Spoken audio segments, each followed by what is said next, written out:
Sarah, or not see you, see your name and what you're writing. Hello, everyone. Welcome. Thank you for joining us for Coaching Conundrum. I'm your host, I'm Tisa Swain, and I'm joined here with my counterpart, one of the national managers of LNTD and certified coach, Kristen Ramsey. So welcome, Kristen. Thanks, Tisa. Thanks for joining me today. I appreciate it. And I appreciate everybody's time that you're giving to this. And I hope you guys are having a great time at the conference. It's been so awesome. For sure, for sure. It's been an amazing conference so far. I just want to remind you, Kristen's going to answer all of our questions regarding coaching today. But if you have a burning question that you must have the answer to, please pop that into that Q&A and we'll get to it as time allows. So thank you. Okay, Kristen, I have to ask you because I'm intrigued. What is the coaching conundrum? Well, it's a great question. A conundrum, by definition, is a confusing or difficult problem, right? And so a couple of years ago, we introduced the term coaching to the company, and I went on this world tour. We put all of our leadership through it. We got all of our regional directors of learning certified to teach the extraordinary coach. We partnered with Singer Folkman, got business managers through it, and then COVID hit. And it really knocked us off our axis, just like it did everybody and everything. So now we have this question or this problem, if you will. How do we get back to it, right? How do we bring it back to life, kind of hit that reset button on it, and make sure that it's being embedded into our everyday conversations. One of the things that I've seen over the last couple of days with our keynote speakers, Ben and Johnny, and the culture breakout, which was so great. We talk a lot about conversations and connection and humanizing things, and coaching is just one aspect to doing that. So we got to figure out how to get this living again, if you will. Right. I agree. What do you think that we need? Why do we need to coach our employees? Why is this so important? Well, I'll tell you what, it really comes down to culture and leadership. We want to have a culture of coaching and investing into people. We're a people business, we're a people company. We've said that, we say that all the time. It's true, it's our foundation. So it's really about culture, and we want to make sure that we are empowering. It's one of our core values that we're empowering our teams to problem solve, to kind of self-reflect, figure out where the real issue is in everyday challenges, and try to find paths and alternative paths to finding those solutions.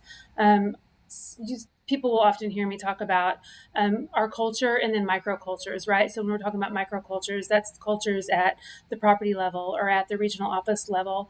We want to make sure that from Dallas to Seattle to New York, that culture has coaching as a part of it, so that it's really a win-win all around. Well, and you mentioned earlier that we've got COVID turned our business on its head, and so there's little time right now. Yeah. How can we be more intentional about coaching when there's so little time? I don't know about you. Well, I do know a little bit about you, Tisa. You're a little like me, kind of the same life phase. We started working from home. It was really easy to shut down. Now we're trying to figure out how to open back up responsibly. And time seemed to go into this vortex. We're working harder and longer, and we're always available. So I think the best thing you have to do is you really have to make the best use of the time we have, knowing it's a finite thing, and be intentional. You have to put disciplines into place for yourself that help you create those routines. So for me, it's having people that I know that I trust will hold me accountable if I'm not going in the right direction. So if someone says, "Hey, that conversation you had, was not really a coaching conversation. It looked like you just kind of brush them off." I want those people in my life and in my work life that will help kind of redirect me and guide me. We have to put things on our calendar. I mean, I live and die by my calendar, and so I want to make sure that I'm putting into place having these conversations so that I don't forget. So whatever the discipline looks like to you, you need to establish that to recreate that routine in your life as a leader. We want to make sure we're creating a space for people that they can come ask to be coached, and that when we approach people to coach them, they receive us well because we've created that, again, culture in that way. So, but time is not on our side. And so we really just have to make the best use of it that we have. Right, right. I can see that. I can see that. If you were going to tell me what's the most common mistake you think people make in coaching? What would it be? That's pretty easy, I will say. And I bet a lot of people out there would agree with me that have gone through this extraordinary coach. It's fixing the situation instead of coaching the situation. So oftentimes we think we're coaching. We have these conversations where we tell someone, do this, do this, do this, and do this.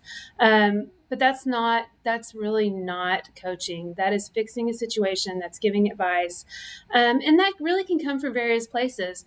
Oftentimes people were raised with the if you want something done, do it yourself mentality. So that could be a control thing. It could be impatience. I don't have time. I have too much to do. I'm just going to get it done.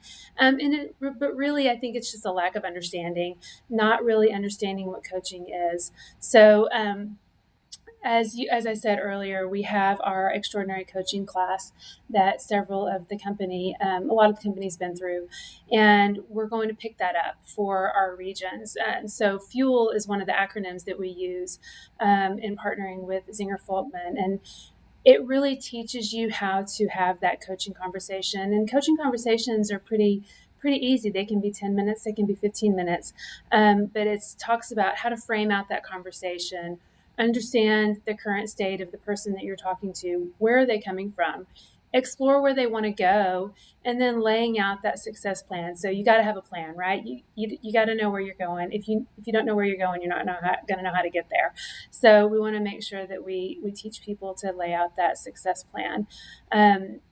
We are going to pick up. I'm excited because in November, the regional directors of learning that have not been certified to train are getting certified to train. And those that are certified to train, we're certified to train virtually. So we're really excited to be offering this to our whole company across the nation, and being able to teach people and really have these conversations become part of our normal everyday conversations. It's really so important right now.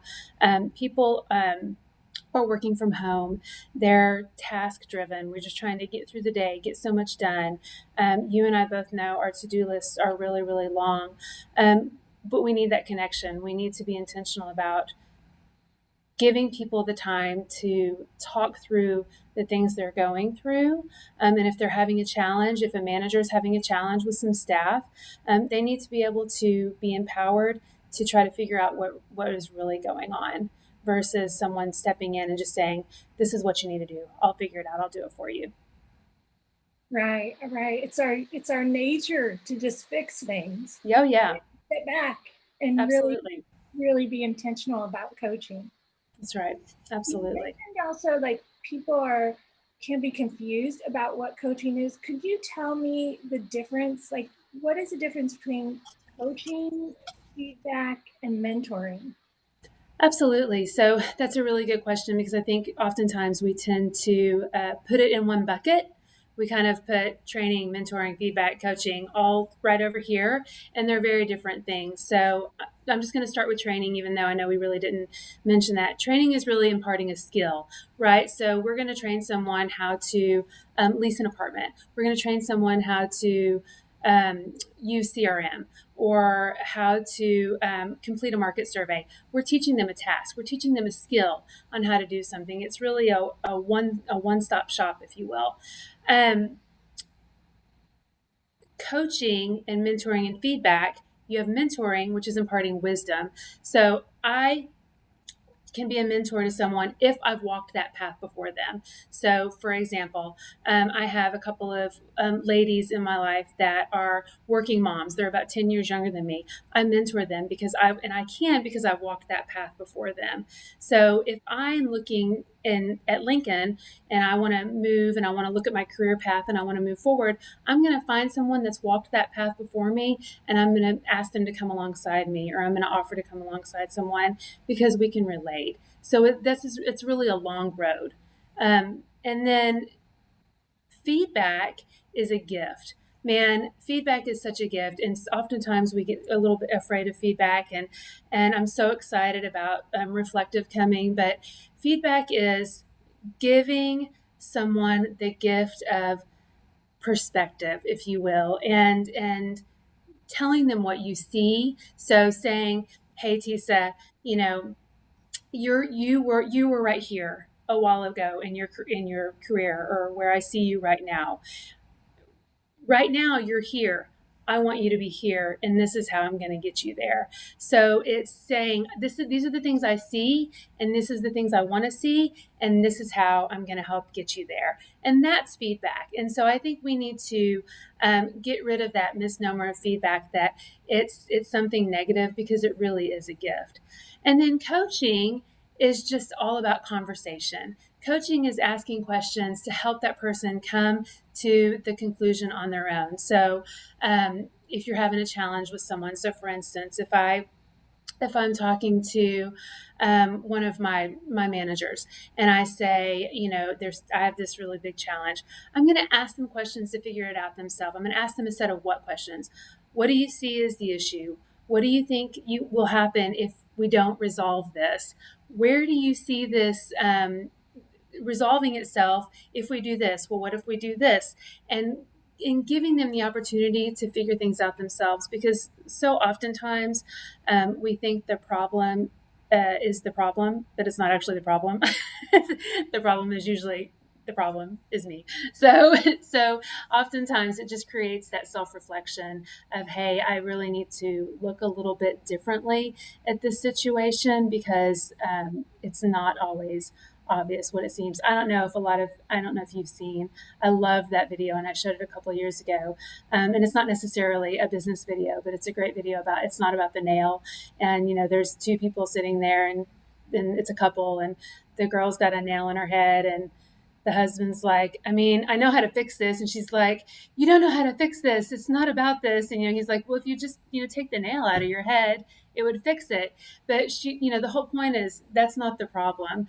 Even though to him it seems like the problem. So I think a lot of times in coaching, we look and we think we know what the issue is, but it's really not. It goes a little deeper.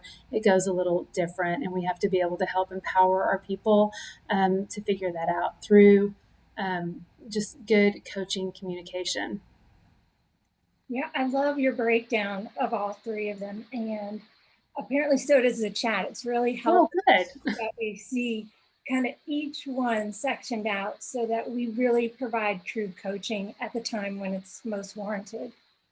I could not agree more. We need it now more than ever. We need that connection, that communication, and to help people really feel. I loved yesterday, and I know we all loved it. Just we want to dance, right? So, and part of that is bringing people into those coaching conversation, and giving them the opportunity to dance. Right. I love that one too. So how could you tell a manager to get started? It seems very overwhelming to start coaching, but if you had to boil it down to a couple of tasks, how would you tell them to get started? Yeah, no, absolutely. Well, the first thing is ask for help. If it's Johnny talked about that this morning. Don't allow yourself to drown and feel overwhelmed. You always want to be able to ask for help. Your regional directors of learning are here to help get you set up with that extraordinary coach. And that extraordinary coach class, they're here to help you. We've got the best group, side plug, the best group of learning directors, in my opinion, ever. So shout out to those guys. But they're going to start really planning those more, and you can reach out to them. So take that extraordinary coach class and get some help. So that it's a great day of self-assessment, talking, coaching, and kind of talking through real challenges. Second, find someone that you can coach through a challenge, or that you can be coached through. So if I'm new at this, I'm going to say, hey Tisa, this is new for me. This is something that's a little different. And again, I keep referring back to what we've been hearing, stepping out of that comfort zone, kind of challenging yourself to be uncomfortable. So saying, hey, this is new for me. I really want to do this well, and I want to do this right. So I want you to help me with it. So I want you to help walk me through a coaching situation. And then be open to their feedback on what they see and their questions, and be mindful of the areas that you can grow, just having that open mind. And then lastly, just stay engaged and keep learning. We've got the great, awesome new knowledge center for everybody. And I know that you, myself, Brooke, and Nicole are working on our learning page. And so we're developing that coaching page and the tools. But go into Zinger Folkman, or goodness gracious, TED Talks has so many great coaching TED Talks, and just, using the time that you don't have, if you, while you're cooking dinner, put on a coaching TED Talk.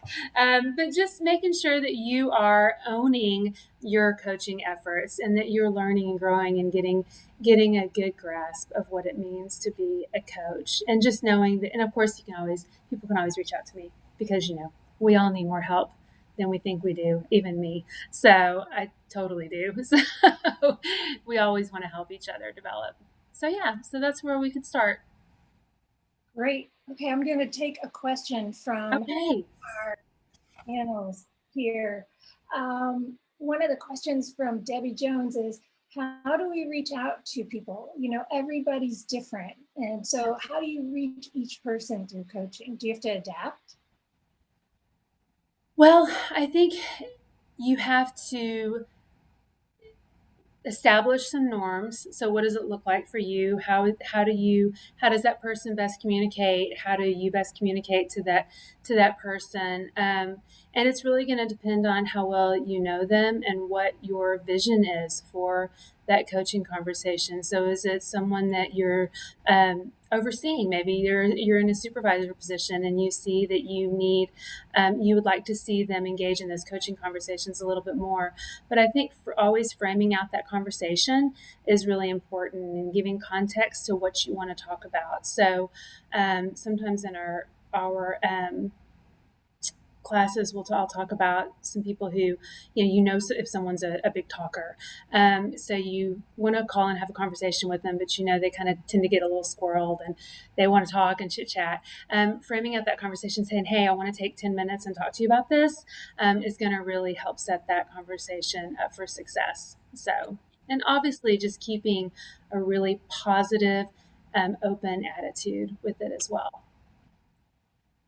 Well, and that kind of leads perfectly into this next question that came in, and that's, how do you offer constructive feedback so that when the person goes away, they still have a positive attitude? They feel positive about that constructive feedback they got. I think, and Tisa, I think this is a great opportunity for you also to speak to Reflective, because it's going to be talking about feedback. But I think by, again, owning giving ownership to that person to take on what they want to do, the goals, the coaching, what can they do different, and what does the solution look like to them? When you put that ownership onto the person that you're coaching, they're going to take that as constructive, because they know now they have to make those changes within themselves, and they can't rely on you. The more people rely on someone else, that just creates a relationship of enabling, and it's a hindrance to someone's growth when we enable people and we just do things for them and give them the answers. So. Yes, and I'm so glad you brought up Reflect because I would love to talk about it. We've been talking about coaching and feedback and employee engagement, and we will be rolling out a new performance management solution in 2021, where you can conduct all this coaching and feedback with complete ease. So I want you to think about when you recognize an associate, and you could do this through a platform-based system, and you could do it publicly, or if it was constructive feedback, you could do it privately. Think about when you conduct your one-on-one conversations with some of your associates, and that you would have access to actually coaching questions in the system. So you wouldn't have to wing it on how should I pose this and ask this in a way that would be considered coaching. It'll all be prompts out there that you can use or not use, depending on how you feel you have coaching. We also have ability for associates to set up goals. And in those goals, you as the leader will be coaching them through the own goals they've set up. So they've got complete engagement. And you'll be coaching them to kind of make those goals run alongside team goals or company goals. And then all this information kind of funnels down all throughout the year so that, think about this, you go to prep for a review, and instead of spending hours, you're spending minutes, because everything that's happened all year long is in one screen for your employee, and you're able to see everything comprehensively instead of what happened last month. I'm just going to base the review on that, which we have a tendency to do. We all do. Yep. And so we'll get some more exciting information out to you about it. I hope that when you read it, you're as intrigued and as excited as we are. It's going to really revolutionize the way that we conduct performance management and we grow our people. Yeah. Okay. That's my infomercial. I love it. Where can I sign up? We got some more questions, and I know that people want some answers on. One of the questions is, how do we sign up for coaching classes? Get with your regional director of learning. So yes, shoot them an email and let them know that you're interested, and they will get you signed up. I know that some of them have already started, but I know that we've also had a ton of things going on. It's been a few little things that have been going on. So we're going to really try to be intentional to start this stuff back up, because we're really excited for it. Okay, I'm going to give you your last question from the group, and it is this: how do you coach someone with little to no talent who is enthusiastic and they want the about learning? They just can't get it no matter how many times you try them or you train them. Man, that's like a stump the panelist question. I would say attitude is everything, right? And so if they have a really good, willing attitude and they really want to learn and be better, that's more than half the battle. You've got people that are successful, unaware, and then they're unaware, unsuccessful. And I think that kind of is going into that, in that bucket right there. But I think you have to sit down and have a talk with them. Not everybody learns the same. And I think as a company and as a culture, we have to really be open to people learn differently. We've shifted to Zoom. Some people learn better in person. Some people learn better one-on-one. I look at my kids, some need to go to tutoring one-on-one. Some are better in the class.